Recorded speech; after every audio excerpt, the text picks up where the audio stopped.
All right, so welcome back for our first pro tip of the year. We're gonna start doing this little pro tip summer series. So if you have any questions, please feel free to shoot an email to the Golf Shop email or to myself or any one of the golf professionals. We'll make sure to answer them here on these weekly pro tips. But I wanted to start out with just some of the things that I've kind of been hearing out in the lesson tee, a lot of the questions that a lot of my students have, and I'm sure a lot of you have, for those that haven't taken lessons yet this year, or at least haven't taken lessons with me. So one question I get asked probably the most is about the backswing. You know, most people have questions if they're taking the club too far back or maybe a little bit too short, whatever, you know, their situation might be. My answer is that I really don't have an answer. You can take the club back as far as you like. I only have one rule or one thing that I try to follow with my swing and with the swings of those that I'm instructing, is that you are in control of where that club actually stops at the top. So what I mean by that is, you know, for my swing personally, I actually don't know where I am in relation to parallel. All I know is that when I take this club back, I want to stop here. Now, if that means I'm past parallel or short of parallel, that doesn't matter. So in your own game, when you're practicing, make sure that you are stopping when you want to stop. So if you watch on tour, some guys might actually have a pause. You know, you could think of Jordan Spieth, who actually has a pause in the top of his backswing. Or some people might take it significantly past parallel with their driver, like the 2021 PGA champion, Phil Mickelson. It's all personal preference. Just as long as you are in control of that position, that's the most important thing. The reason for that is if we're in control of where we're stopping at the top, that also means that we're in control of how we're coming down. For example, if I'm going this way and I'm not in control of where, or I'm not stopping for a purpose at the top, and I just start coming down, I might race my body ahead of my hands that still want to keep going back. That's one of the most common things that I see on the tee. Usually what happens is if my body wants to start turning, but before my hands want to stop at the top, I get this significant motion over the top, which for a lot of us is the reason that we're slicing our driver. Now, flip that around, and if I'm in control of that, and I know that I want to stop here, now I could turn my body and my hands together, and I could get that club back on plane, and that might, just that simple tip might help alleviate a lot of that slice that you might be seeing, or in some cases even a hook.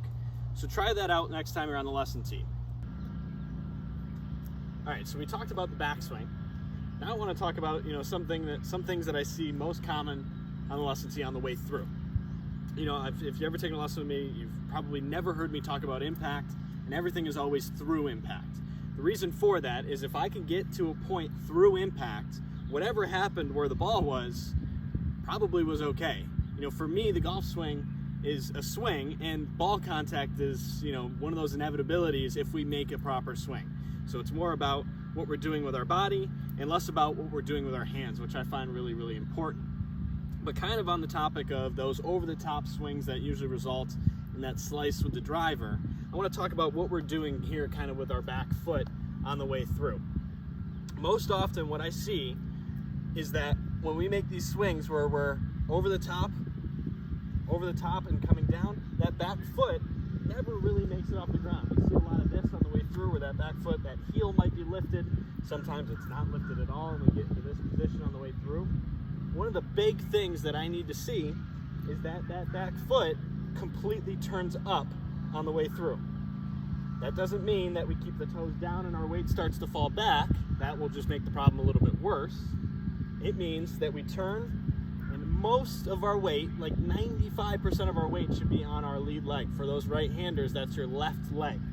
So we're gonna turn and post up. For me, when I'm out in the golf course, anytime that I'm like prepping for a shot or hitting, you know, taking one of my practice swings, I don't actually take a full practice swing.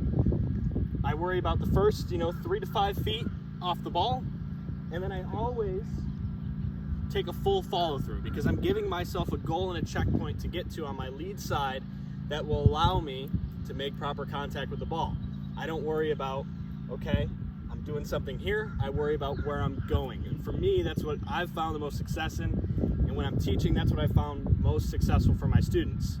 Now, how can we combine those two things on the lesson, or how can we combine those two things while we're practicing and while we're playing? Like I said, we're going to give ourselves a goal and a stopping point that we're in control of on the way back, And then, vice versa, we're going to give ourselves a goal and a stopping point on the way through that we can find every single time. If you do that in your practice, you do that in your practice swings while you're playing, and then try to replicate that while you're actually hitting a shot, you'll see a lot more success and hopefully a little bit of those less of those slices, or maybe less of that over-the-top motion that's been hurting your game. Let me know if you have any questions, and we'll see you right back here next week.